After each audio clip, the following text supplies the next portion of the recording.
Teman-teman sudah pernah mempelajari pajak, sehingga untuk belajar akuntansi pajak penghasilan ini tidak lagi di awang-awang gitu. Jadi pajaknya minimal sudah tahu apa itu objek, apa itu subjek. Terutama objek PPH, karena untuk belajar akuntansi pajak penghasilan, ini akan nanti ujung-ujungnya rekonsiliasi pajak, ya, rekonsiliasi fiskal namanya. Rekonsiliasi fiskal ini akan sebagai saringan untuk mendapatkan laporan keuangan yang akan disajikan di laporan SPT tahunan wajib pajak badan, ya khususnya badan eh, korporasi. Nah, rekonsiliasi fiskal ini merupakan saringan.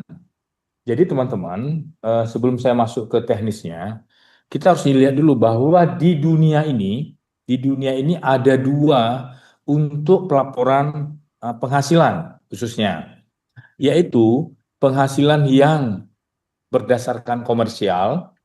Komersial itu apa? Komersial itu adalah laporan keuangan yang disajikan oleh pihak ketiga, bisa jadi itulah akuntan publik, bisa jadi itu adalah perusahaan itu sendiri yang tidak, yang artinya bersifat internal perusahaan tersebut.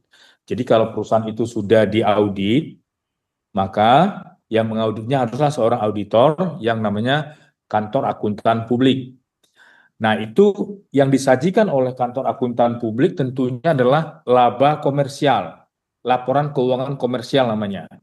Ingat ya, teman-teman ya, laporan keuangan komersial.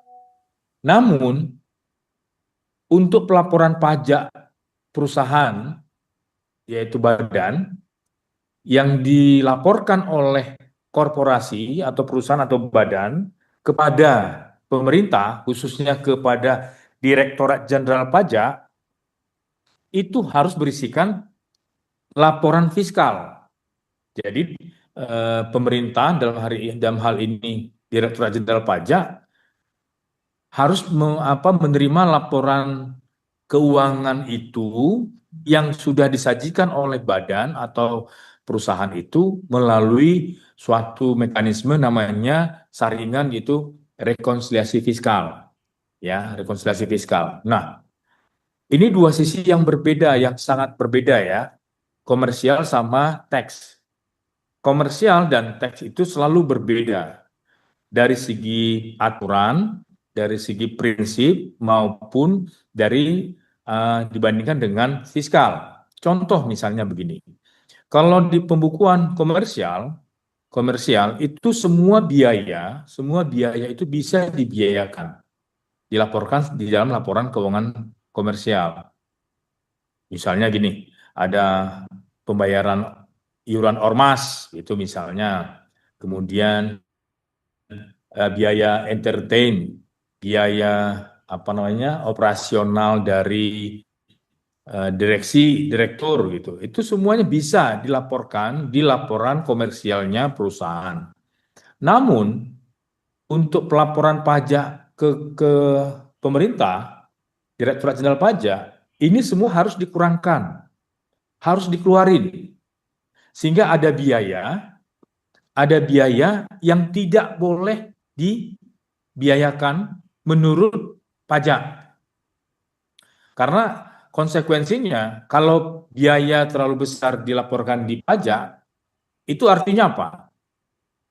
Artinya penghasilan yang dilaporkan oleh badan atau perusahaan itu semakin kecil. Nah, pemerintah nggak mau dong. Kalau semua lu laporin biaya, gua dapat apa nih? Kata pemerintah. Walaupun kita punya bukti nih. Misalnya, seorang eh, staf pajak di suatu perusahaan melaporkan laporan keuangan, memang semuanya ada, buktinya ada, kwitansinya ada, biaya parkir, biaya ormas, biaya sumbangan yang tidak disetujui oleh pemerintah, kemudian biaya operasional direktur, itu karena dia seorang staf pajak, dia laporin semua tuh. wah biayanya dilaporin semuanya. Tetapi pada saat masuk ke pajak, Direktorat Jenderal Pajak, pelaporan pajak, ini harus dikoreksi. Nah, itu makanya wajib pajak sekarang baik badan maupun perorangan banyak yang namanya SP2DK. Pemanggilan pemanggilan kepada wajib pajak ya untuk meminta keterangan, data dan keterangan namanya SP2DK. Dalam pemanggilan itu, staf pajak yang melaporkan pajak itu yang tidak menggunakan rekonsiliasi fiskal itu harus bisa menjelaskan. Kalau dia tidak mampu menjelaskannya dan tidak ada bukti, bukti artinya tidak ada tidak ada ketentuan yang mengatur hal itu, maka itu harus dihapus, ya. Jadi harus dilakukan eh,